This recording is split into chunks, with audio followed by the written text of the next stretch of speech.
Kept you waiting, huh? Welcome back, everybody. This is your pal Orange Hat, here to bring you another theme stream.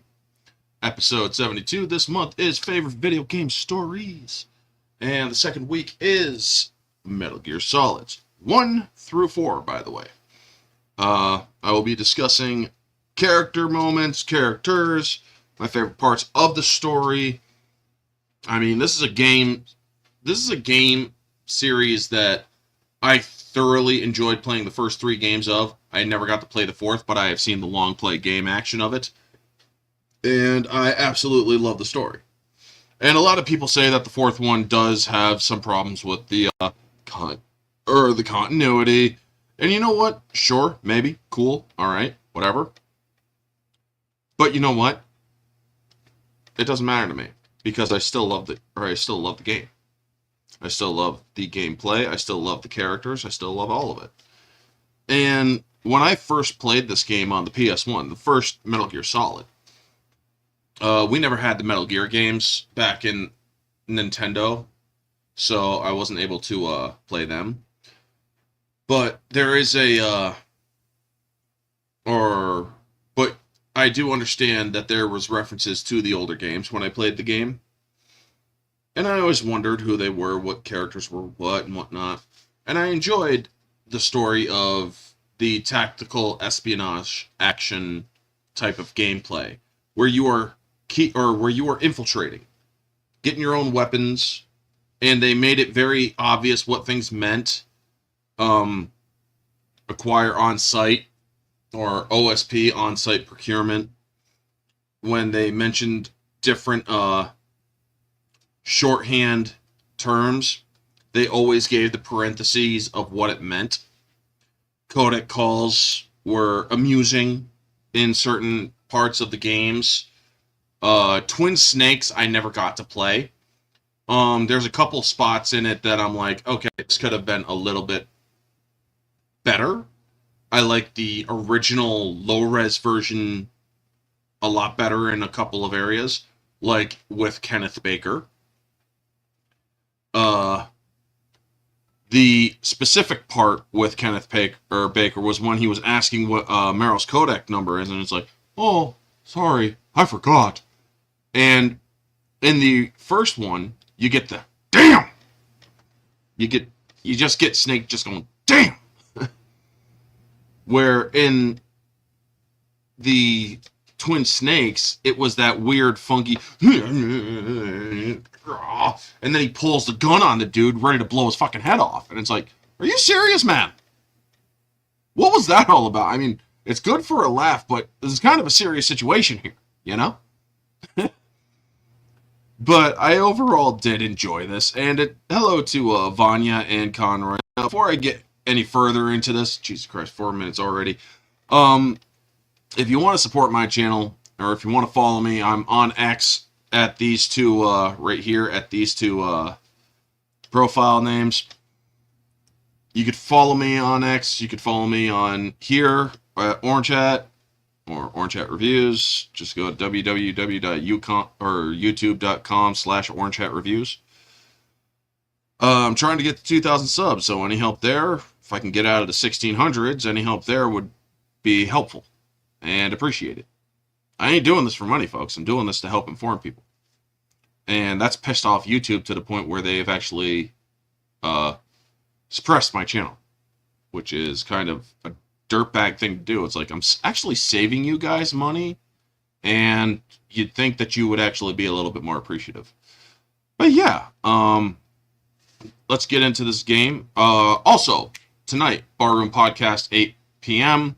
I will be there. It's topics that I don't fully understand, but I'll learn as I go to give my opinions on. Also, Thursday night, I do believe I will be on Yeti Yef's channel. Part of his, or doing his stream. I might be a guest for that one. I think I will be. I think it's scheduled for this week. Yeah. And Friday is Orange Hat Uncensored, if I'm feeling well enough to do it. If I'm actually awake enough to do it. Because, damn, I have been... It's still snowing outside, so I might actually have to go out and shovel a little later after my stream. But yeah, I've been quite busy. I also pulled my back out, so I'm actually leaning forward to like not twinge my back in any way. If you see me do a sudden jerk, that's because well, like that. That's because my back spasmed. So sorry about that. But yeah, let's get into some of the overlays here. Here's the main character, Solid Snake. David Hayter is Solid Snake. I really like the character. You have the upgraded high-res Twin Snake version on the right and the codec on the bottom left. And you also have the original on the top left. Now, Solid Snake's character, you think, or he was this legendary soldier who went in, stopped Metal Gear, or stopped Outer Heaven, which they called it, which was Big Boss's, for those of you who know the games, it was Big Boss's special forces, or home for soldiers who were homeless, essentially, who felt, or who still needed a war to fight. And there's a whole bigger story to it, too, because Big Boss knew that soldiers, once they were irrelevant, how would they be able to cope in society, you know? It's harder for a soldier to come back to normalcy when all they have known is war. And that is something that is actually explored really well when it came to the Outer Heaven aspect. Now, in the first game, you also get these guys as the bad guys. You get Liquid Snake, who is the same code as Solid Snake. Also, it's his twin brother. Sniper Wolf, which is the chick right next to him. The guy next to him with the revolver is Revolver Ocelot, who's a lot more important to the game than people give him credit for. Psycho Mantis is the dude floating. Vulcan Raven on the far right of the screen is Giant and Shaman, and literally wields a minigun that is put on jets, I believe, or on choppers. And then you also have on the far left Decoy Octopus, who is the most least known character, and also the well, he only plays a very small bit in the plot of the story. So he can touch somebody, he can take in their blood, and then he could become and mimic that person. Hey, Junebug, good to see you. So basically, the first game is Snake has to fight all of them. He slowly finds out through the gameplay that he's kind of getting shafted. It's a whole setup. He's trying to stop the terrorists from launching a nuclear weapon through the aid of a nuclear walking battle, or nuclear capable walking battle tank, which is known as Metal Gear. Metal Gear is something that Snake himself fought when Big Boss was the enemy. Now Big Boss is in a coma, and one of his best friends is also on site, but he doesn't know who he is yet, which is Gray Fox. Now, folks, Gray Fox and Raiden, they are insane characters, but Raiden's not in this scene, or doesn't come in until episode, or Metal Gear Solid 2. And then later on 4. Oh, come on, he's not going to do it. Snake! Yeah, I get it. But, what I like about this game is that you get introductions to these characters and the voice actors. You get different, or the game is set up that if you do a good job against the people, they will literally have different dialogue. You also can contact people on your codec or your radio and learn different things about them. Like, when it comes to Revolver Ocelot, he goes by the name Shalashashka. And he also worked for the Pimple in Russia. He has a penchant for torture. This guy is very dangerous at what he does. He is a sadist. And that is what you learn about him in this first game. In the second game, well, there's the whole possibility that this dude might actually be possessed, because in the first game he gets his hand cut off by a cyborg ninja, which turns out to be later Gray Fox. And well, later on, after Liquid Snake dies at the end of this, his arm is transplanted on Ocelot, and it's a whole possession possibility. When it turns out it's actually nanomachine psychotherapy, to where he programmed himself to be Liquid Snake, essentially. There was no possession.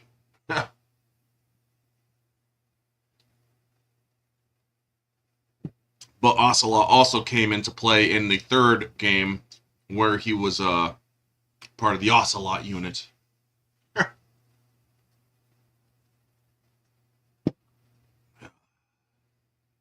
Need coffee to wake up. But getting back to it, let's see here. Yeah, Revolver Ocelot. Dude, he was such a pansy in the third game.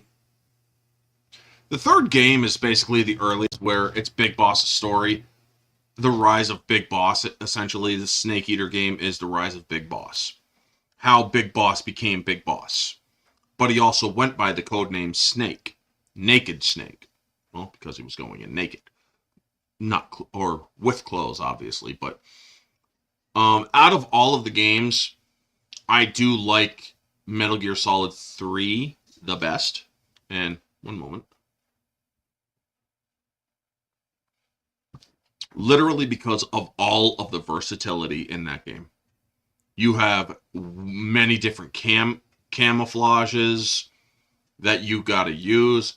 You don't get infinite silencers like in Metal Gear Solid 1 and 2. No, your silencers run out. You have equipment with batteries that run out. You got to eat animals and shit to keep up your energy level, your stamina. And you got to do medical procedures on yourself in order to build your health back up. I love the greater complexity. You know? It was just something that worked. But one more second.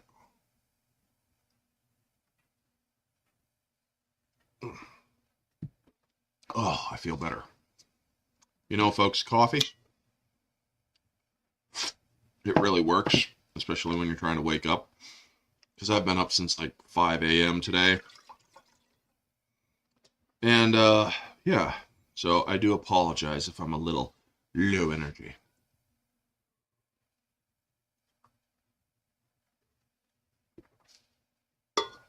I also believe in rinsing out my cups immediately after drinking coffee out of them.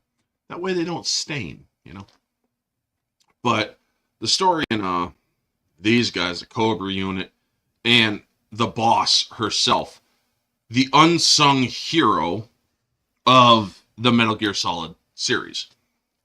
That, or her character, is one that complete raw egg for good energy.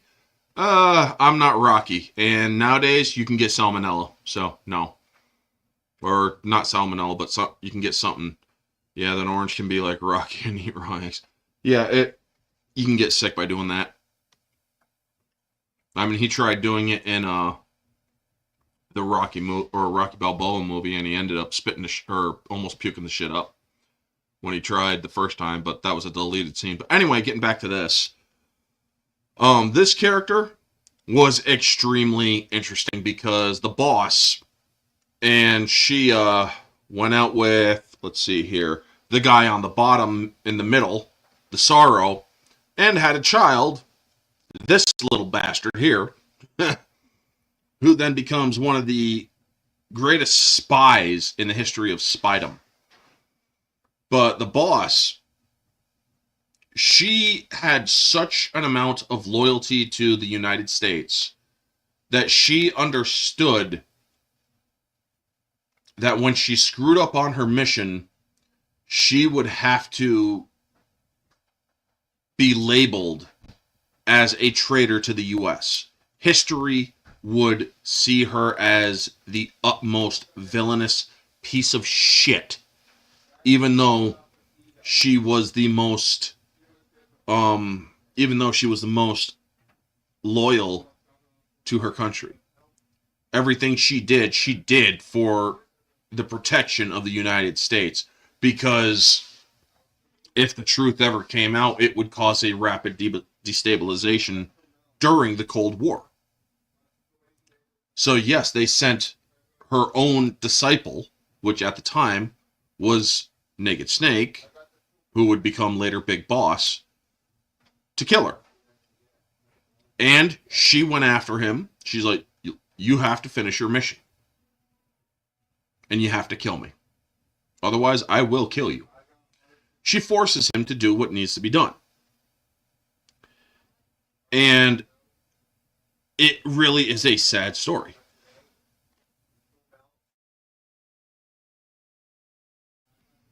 Sorry about that, folks. Oh, thank you. Sorry. I said thank you to nobody who said, most likely somebody's typing bless you in the comments right now. But yeah. Thank you for when it happens.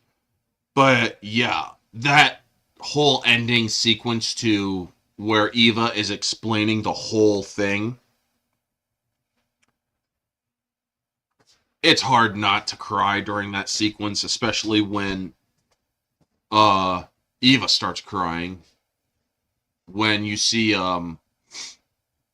when you actually see Snake laying flowers at the boss's grave. A nameless grave to a nameless soldier. A patriot who saved the world is all that it says there. With 2x to 1966. So yeah. This woman was in World War II. And she also got pregnant and gave birth on a battlefield. And they had to cut her open to save the baby. She had never held the baby in her arms. I believe deep down she knew that Ocelot was her son. I do believe that she knew it, or he was her son. However, she couldn't tell him that. Because at that time, the philosophers, who would later become known as the Patriots, would have killed him. And her. The shadowy organization known as the Philosophers, folks, was another thing that was quite interesting to me. But one of the most poignant and one of the most interesting aspects of the entire series was in Metal Gear Solid 2. When there is a conversation at the end of the game between the Patriots and Raiden. How they are explaining the whole shebang of what went on during the 2010s. Which is absolute insanity that Hideo Kojima actually predicted. He predicted what would happen in American society, where they would censor, where they would try to control the narrative. All of that was predicted by the writers and directors of Metal Gear Solid 2. It is insane. And when I saw that, it's like, when I saw the video, I can't remember the guy who did the videos, but he did two of them to cover the whole thing. I'm like, oh my God. Like, seriously, oh my fucking God. This dude is dead on, you know? He's fucking dead on here. Like, what the hell? But I have also heard when I was playing, or during the time of the games were coming out, who would win between Foxhound and Dead Cell? Well, considering, let's see here, Vamp, Dead Cell, has nanomachines to basically keep him alive, and like a vampire, he actually does drink people's blood, slicing himself up because, well, he's a masochist. You have Fat Man, a fat man literally on rollerblades, and he's a mad bomber, essentially.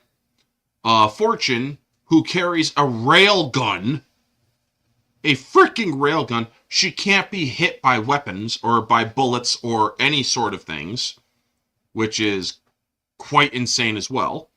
Turns out she can do she can do it through spiritual practice, but she also had a machine on her that was bending bullets around her. And the guy on the right is the third product of the Les Enfants Terribles project, which gave birth to Snake and to Solid Liquid, or Solid and Liquid Snakes.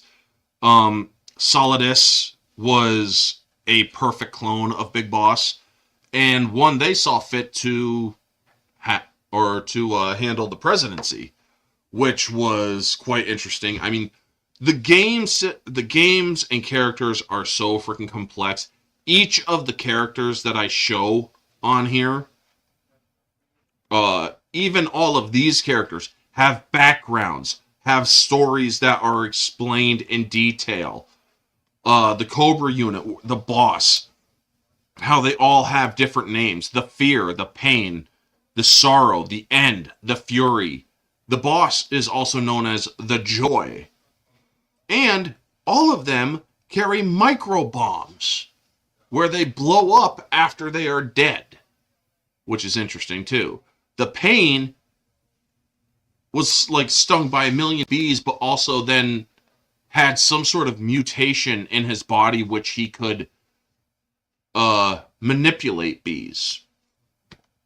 The fear on the top right, he was so dexterous with dexterity and flexibility, but he also created an aura of stealth around himself. Not to mention, he has a penchant for using poisonous darts and whatnot. Specifically with venom of the Brazilian wandering spider. The Fury and the End are my two favorites because holy crap, the Fury, man, his flamethrower is not normal flamethrower juice, folks. It's not normal fuel. He uses jet fuel. He uses rocket fuel, not jet fuel, rocket fuel for his flamethrower. That's insane. The End. Oh my god.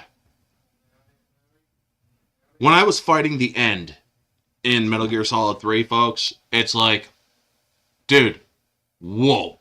This guy kicked my ass twice. He's a fucking old man. How am I not winning against this dude? Well, he's literally,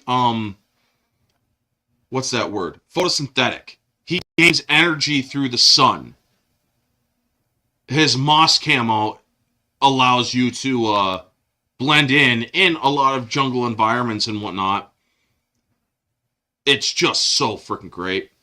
Also, he has like an old school Mosin Nagant sniper rifle from like World War I. This dude was like the greatest sniper living. Some people would be like, who would win between Sniper Wolf and the End? And I'm like, the End, hands down. It's the End for Sniper Wolf. You could have the world's 10 best snipers go up against the End. He's walking out of there laughing his ass off and then going back to sleep. I mean, holy shit, man. That's how skilled that guy is. Let's see here. This guy down on the lower right with the parrot. It's like, holy shit. This dude is just that dangerous. I mean, all of them are dangerous, especially the Fury, because that dude literally survived his own death and kind of became an enraged ghost to try to kill Snake afterward, to try to kill Big Boss afterward. And it's like, holy shit, man. I don't want to be anywhere near that. But, yeah. These games are just so freaking fun. I could talk about them all day long. And then you also have other supporting characters in the third one, like Eva, who is young, or the bottom version is her from Metal Gear Solid 3.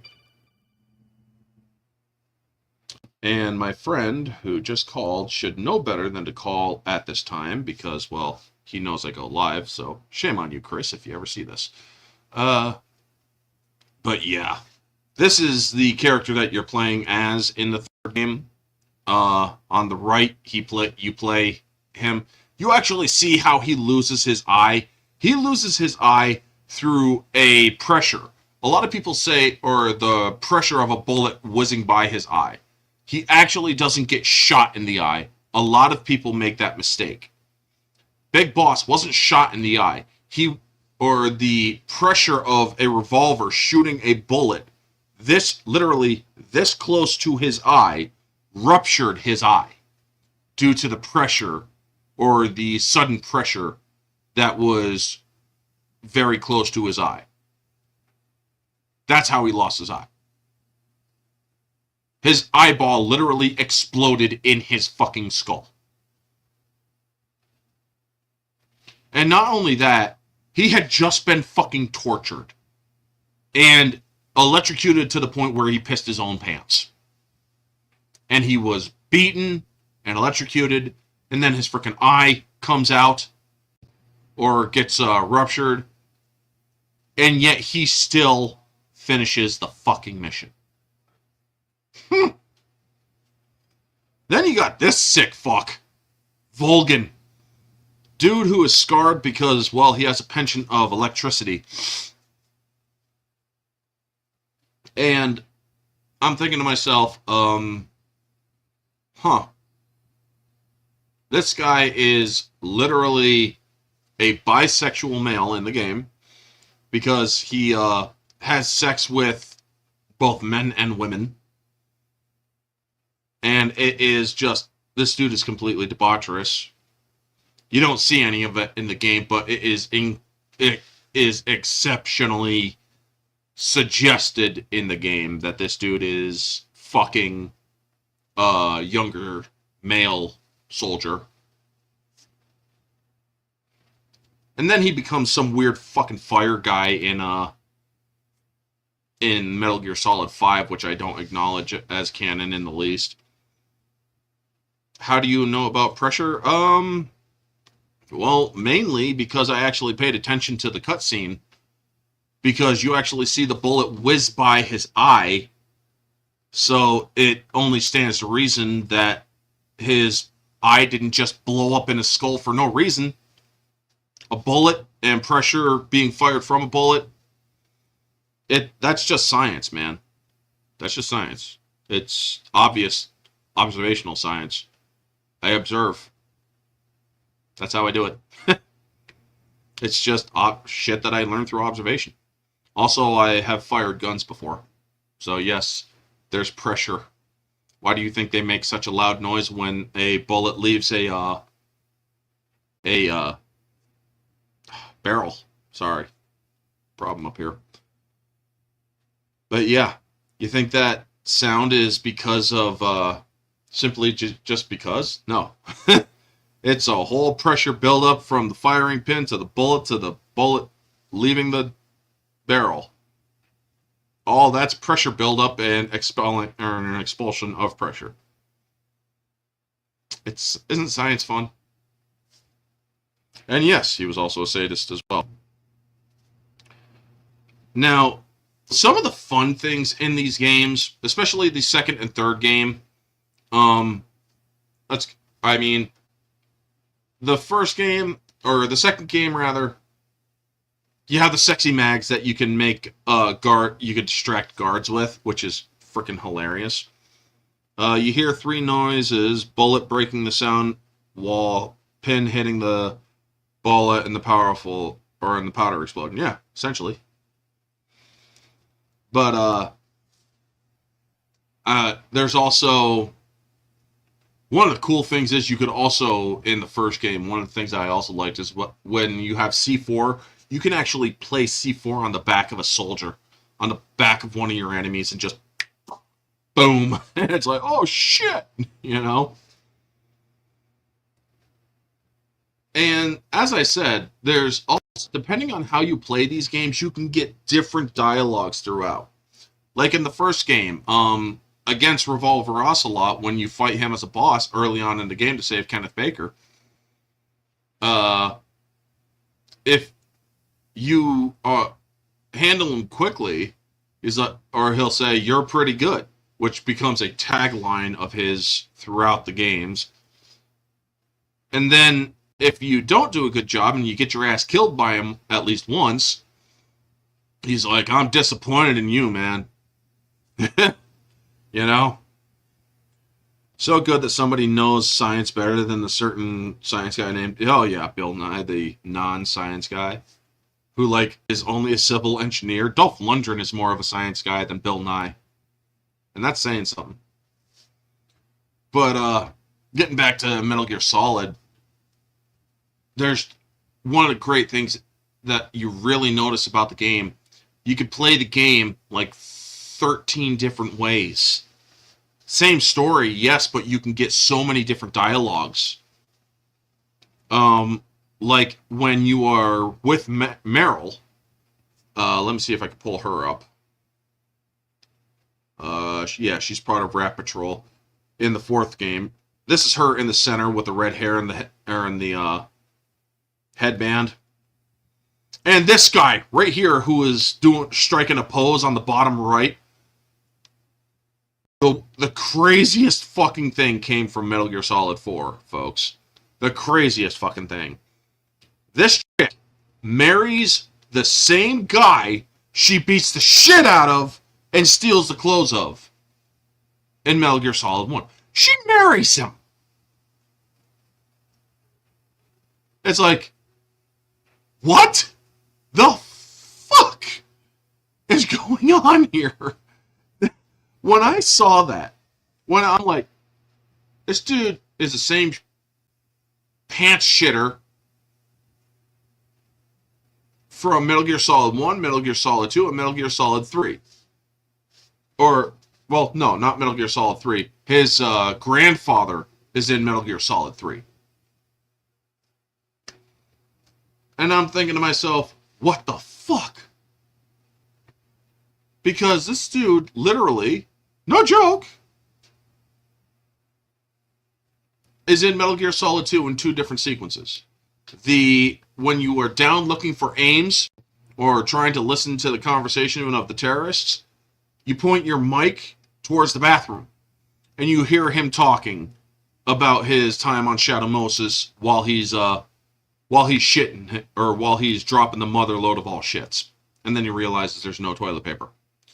And then, while you are escorting Emma Emmerich through the lower areas of the big shell before she dies, if you use the directional mic when she's behind one of the pillars, you hear Johnny, or you hear the same guy, Johnny, catch her. And then he starts getting diarrhea and needs to leave really quickly. And it's like, oh my god, you're a pretty girl. And then he suddenly has to take a shit. It was one of the weirdest fucking things, man. And then suddenly this dude shows up, somehow shows up on the same fucking unit as Meryl. And then, in the heat of battle, when they're all about to fucking die, he's like, Meryl, marry me! It's like, what? And I'm thinking, this is hardly the time, but for some weird, stupid-ass reason, she gives into it. And I'm thinking to myself, the fuck is going on here? Somebody please explain this shit to me. Oh my god. I mean, this is such a full circle storyline too, man. I mean, when Big Boss, or when Snake, Solid Snake, is in the fourth, he is older. He's got Werner syndrome, essentially, where he's aging faster because of his, his origin as a clone. He ages a little bit quicker for some weird reason. And it turns out he was actually a recessive clone, where Liquid was the dominant gene clone. And it's kind of odd that the recessive clone turned out to be Solid Snake. The whole aspect of Fox Die was interesting as well, because when you have Fox Die introduced, a drug that can induce targeted assassination through close contact, all you need to do is be in position or be in the proximity of certain people, and they will die. And they even explain why it doesn't work with some of the characters. Why it works with, or why Kenneth Baker was assassinated. Well, it was due because he needed to be kept quiet by the Secretary of Defense. The Arms Tech President, or not the Arms Tech President, but the other guy, the black guy, who later is revealed to be Sigint. All the support characters from Metal Gear Solid 3 are actually in Metal Gear Solid 1, with the exception of Zero. Sigint is actually DARPA Chief Donald Anderson. Dr. Clark, who was paramedic from Metal Gear Solid 3, she's the one responsible for the cyborg ninja Gray Fox. Now, if I remember correctly, Dr. Clark is referred to as he in the games, so there is a slight retcon. Eva is the mother of both Liquid and Solid Snake. She gave birth to the twins because she came in to help Big Boss, or to help Zero, and birthed the twin snakes. This is her right here. And let me also get pictures. This is Eva, or this is paramedic. She's the one responsible for for this guy. This is the DARPA chief from the first game, this is him in the third game. Otacon, we all know, who pissed himself when the cyborg ninja rolled up on his ass. We also have Naomi. Metal Gear Solid 4 was cringe in many ways. Suddenly she is in love with Otacon.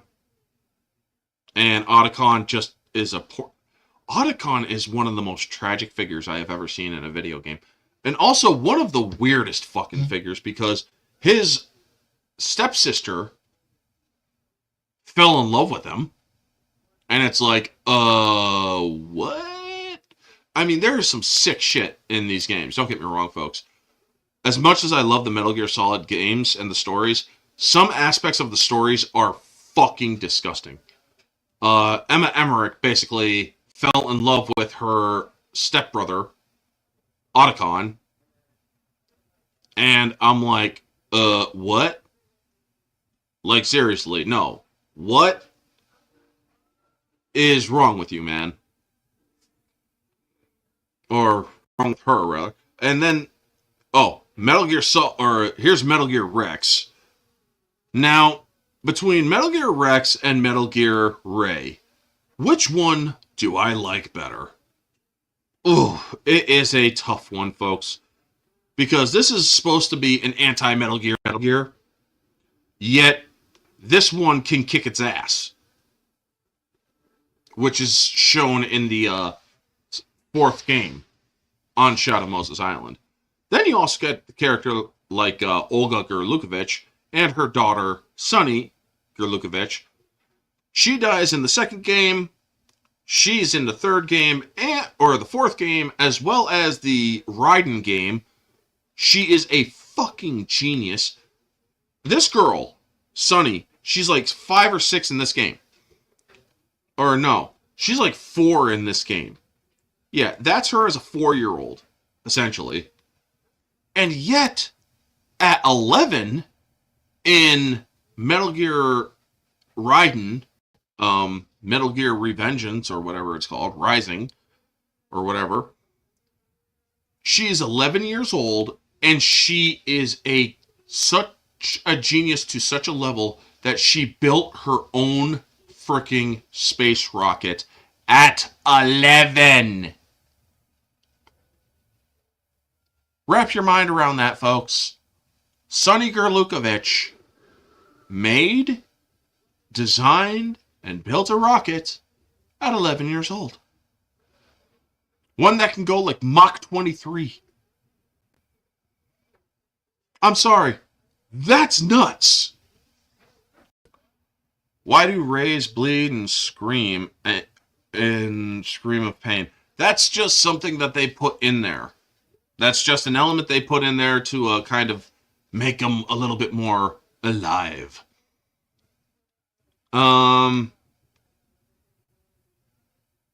But speaking of, let's see here. There was a thing that I also wanted to say. Oh, yeah. Metal Gear Solid 2, this whole end scene on the left where he's running around naked was pretty freaking weird. But eventually this dude becomes the guy on the right, a cyborg ninja. Now, that can freaking suplex the mother of all Metal Gears. And I'm thinking to myself, this dude literally picked up one leg of a Metal Gear Omnibus, or Omni, or whatever it's called, lifts it up, and just drops it. And I'm like, right. You guys are weird. You know, I mean, folks, these games show incredible feats that are just purely impossible at one point or another. The fact that in Metal Gear Solid 4, there are like 3 different instances in which Solid Snake should have bit the fucking dust. When he is literally crawling through a area where there are concentrated radioactive microwaves burning the fuck out of his body. There is no way he could crawl through. He is dead. You're just not getting through that, you know? It's absolutely insane. It really is. They also have those gecko, or whatever they call them. Those sort of like Metal Gear Ray or Rick's heads on these little spindly like legs, and they squat and piss green, and then they jump away, and you see them in the beginning of Metal Gear Solid 4, or Metal Gear Solid 4, yeah. And they're also in Shadow Moses Island and whatnot. Those fucking things were creepy. They're called Irving, but they also call them Gecko. And I'm just like, whatever. Is it Irving or Gecko? Make up your fucking minds. I mean, folks, I know I'm complaining a lot, but I also love these games. The story of Solid Snake, this dude started out as a clone, was made specifically to kill his dad, or his progenitor, which was Big Boss, which he actually succeeded in the 4th game, unbeknownst and whatnot. So yeah, or you see on the left, there's Solid Snake right there in the back of Big Boss. Now, Solid Snake also had half his face frickin' burnt and whatnot, and at the end of the 4th game, it was explained that once he dies, his body will literally release Fox Die into the world unchecked. So he went to the grave where Frank Yeager and the boss were buried, to that very thing, and he was about to shoot himself. He was about to kill himself. Well, it turns out in the epilogue, Big Boss was there, and in Solid Snake, didn't blow his head off, and you see Big Boss just come clean and explain the whole damn situation. And also explain that the new Fox Die that was put inside him is uprooting and destroying the old. so that he will live for a longer time. But also that fox, or the old fox eye, as it's being torn or ripped up and rooted out, it's still strong enough to kill Big Boss, to infect him and kill him. It just takes a little bit. And the music of this entire series, folks, this is a series of games in which I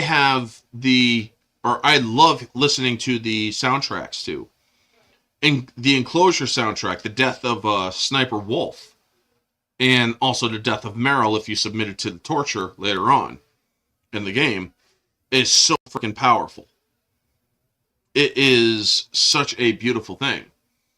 Then there's also the character, or now Metal Gear Solid 5 Phantom Pain. I do like the character of, what's her name? Oh, she was a sniper character, and Water helps her. Quiet, I believe her name was. Yeah, her name was Quiet. Because somebody made a fan video in which the character from Phantom Pain, the Venomous Snake, the fake Big Boss, was the one that was killed at Outer Heaven. Last Moments of Outer Heaven, it's called, I believe. And Big Boss contacts him, and he's like, "That's Solid Snake, man." And just as he's about to die, or just as the fake Big Boss is about to die, he sees the ghost of Quiet come up to him, and he's like, "So you're here you here for me, huh? Well, I guess my battle is finally over." It is such a beautiful moment. Olga and armpit hair. Yeah. Russians. What can I say? Russians. Some of them don't fucking care if you think they look better with or without armpit hair, man. I mean, one of the great things about all these games, speaking of her, after you fight her in the first, in the tanker, if you shoot her with the dart gun while she's already defeated, you get called by Otacon, and it's like, what the hell's wrong with you, man? If you go into one of those lockers with one of the pretty girls and whatnot, and then you call Otacon, you see Snake beaten off. I mean, there is just so many different things in these games that are just so fun to do, or fun and little up or unlocks and whatnot. Game logic is incredibly increased in the second game. Like, if somebody drops a clip or a magazine, you can use it as a way of distracting people. You can also shoot powder. You can shoot objects and they break and whatnot. You can shoot glass and it will shatter. I mean, there's just so many cool little things. And there's a more limited version of that in the first game. Like, if you smack Meryl and then reignite or reactivate the cardboard box, the trusty cardboard box, one of the wolves will come up and piss on the box. And then later on, if you activate that box when you're going back after you need a sniper wolf or a sniper rifle to fight Sniper Wolf after Meryl gets shot, if you use that box, the wolves won't bother you. Because, well, they have that scent on there, you know? There's just so many great moments. The music is so freaking powerful. You learn a little bit about small little historical things here and there. The science behind Fox Eye. I would literally love to do a study on whether or not Fox Eye is a viable viral, could be a viable viral weapon. However, I don't want to get attacked by the State Department if I look into it, so I'm not going to do that. But it is interesting stuff to contemplate these things. The characters are so freaking great. The Sorrow is the original Ghost Psychic in Metal Gear Solid 3. Oh my god, the battle with the Sorrow, where you have got to walk through a river of all of, it's basically your walk through the river Styx of it's the river of souls, man.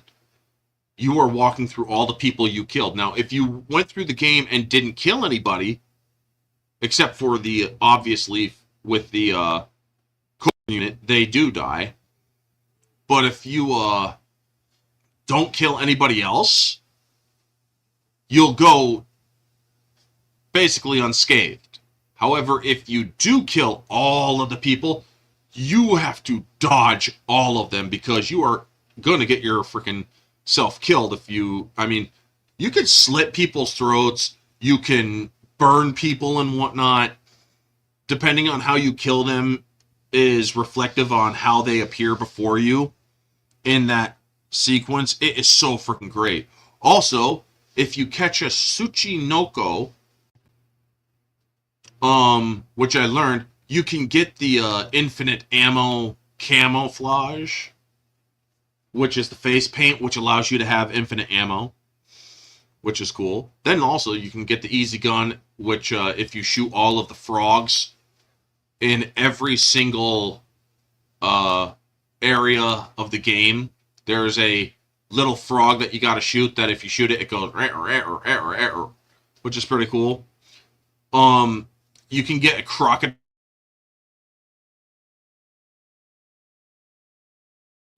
As I said, it's one of my favorites because the environment can literally kill you.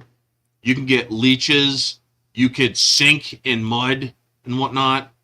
You could throw bodies in the mud. Good games, but I like Sam Fisher and Splinter Cell better. They did a death battle between Sam Fisher and Solid Snake, and guess who won? Solid Snake. Don't get me wrong, I love the Splinter Cell games too. I mean, I played Splinter Cell on the Xbox. It was I love that game because or no wait, was it the same game? Was that Splinter Cell or no? Oh, I think it was Splinter Cell, yeah.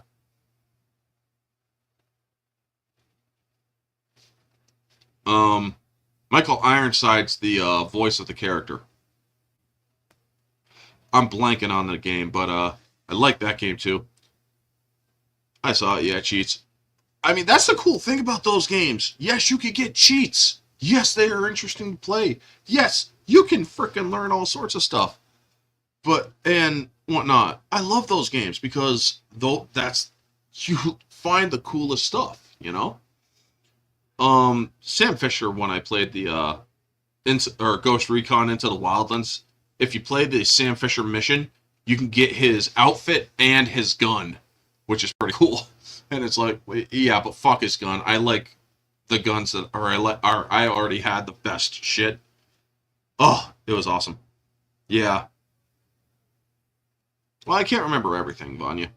I mean, as much as I can remember back to when I was 5.5 months old, I can't remember everything or every little detail about every little thing, you know? But, yeah. I meant the video was a cheat. Well, here's the thing. There's cheats in the video games of the Metal Gear Solid games. So, well, I don't know about the fourth one, but you could do all sorts of cheats in Metal Gear Solid 3. You could earn things and whatnot. It's so cool. And I love the way that the enemies are in that game. You also have booby traps you also got to dodge and whatnot. You can also set up booby traps too. It's just so freaking great. Also, if you look in first-person view at some of the stuff, you see dead scientists and whatnot in the area where you're going to fight the end. Or not the end, but the fear. And you learn that people have tried to escape and have failed and whatnot. Oh my god, I could talk about all of these games. I mean, Metal Gear Solid 4 was fun to watch.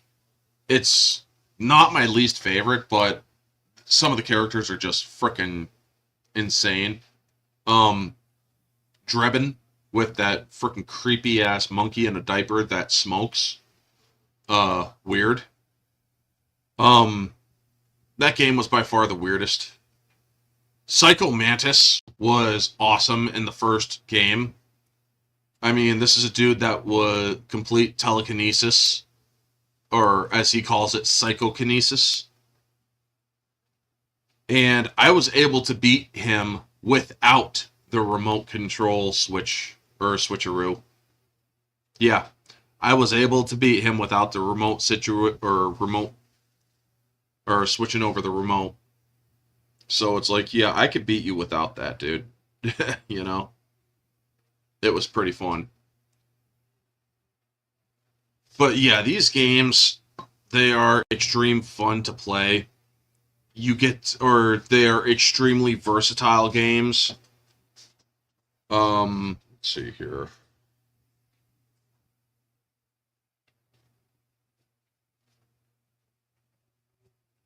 There we go. But, yeah.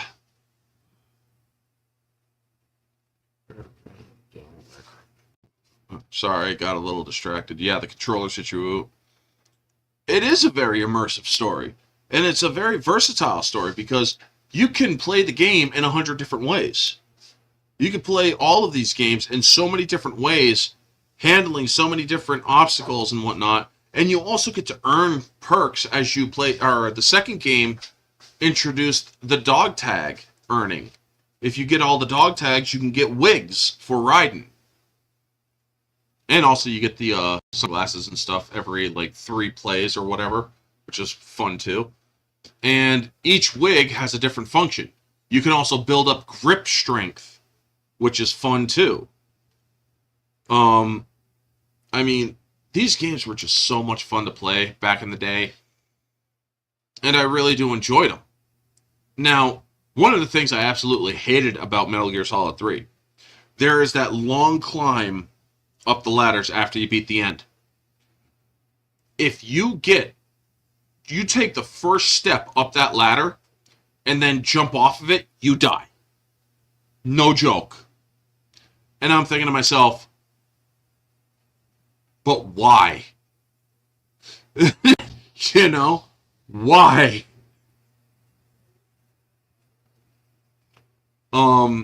The spiders and all the stuff that you get to learn about is freaking hilarious. If you save while you're in the cell and you come back into the game after you've been tortured, you have that weird dream of that other gameplay of a game that never got released because it was an abandoned concept, but it was a pretty cool game. And it turns out that Big Boss is afraid of vampires. And I love that because it's like Dracula. And, the paramedic had the best frickin' conversations. Mei Ling was also fun. When it came to saves, because she always had these little words of wisdom and whatnot. There's just so many great things about the games, folks. I could go on and on.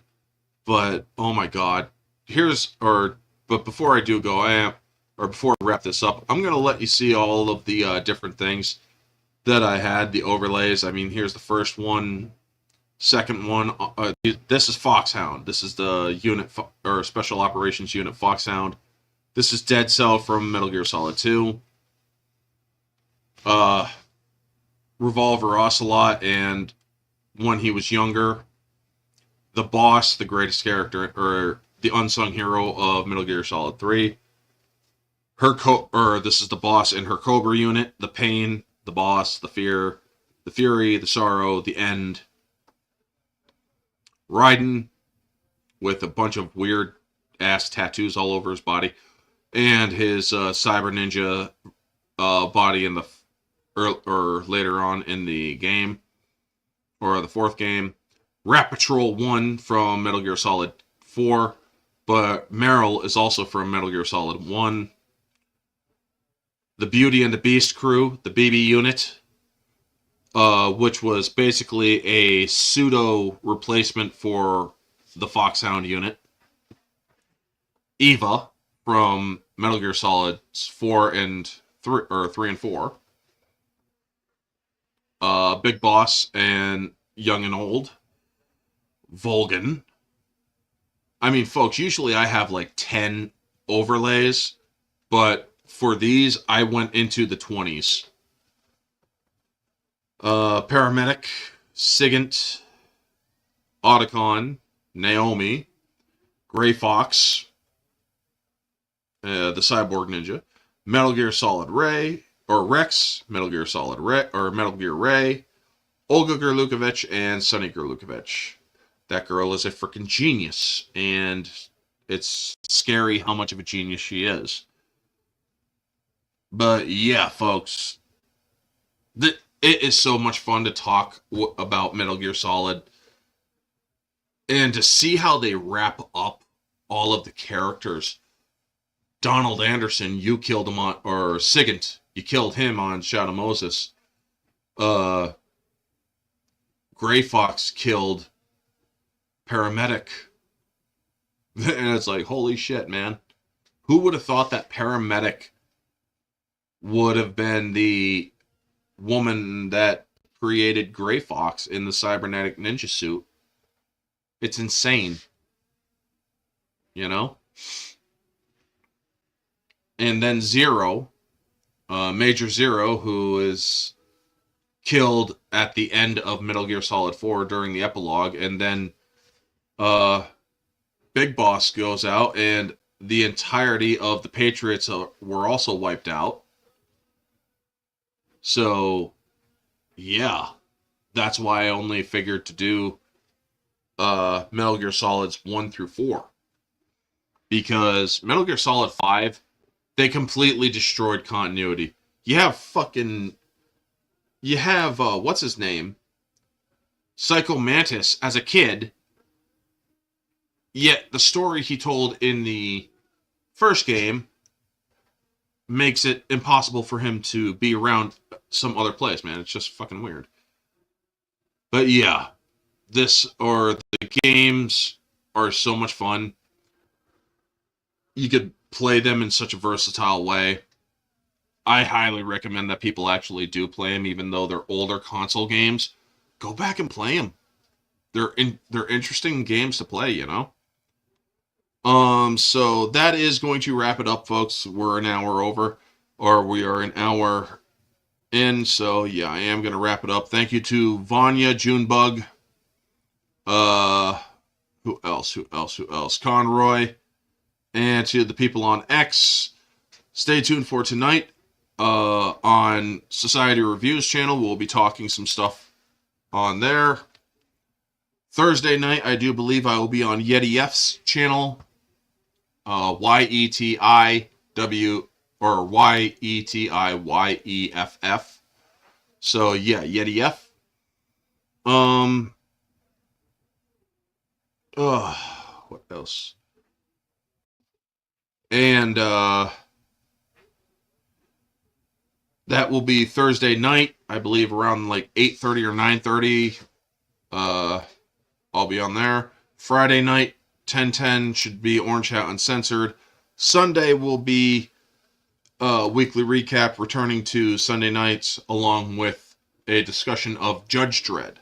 So with that out of the way, folks, thank you so much for tuning in. Next week, I will be doing this group, The Life of Desmond Miles, Assassin's Creed 1,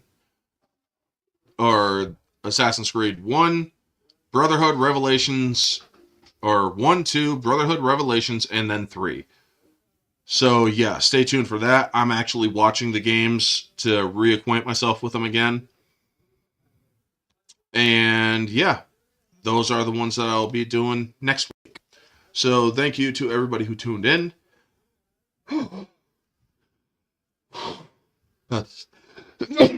Excuse me. Sorry.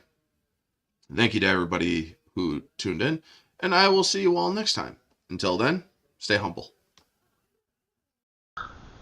Are you done? Are you done?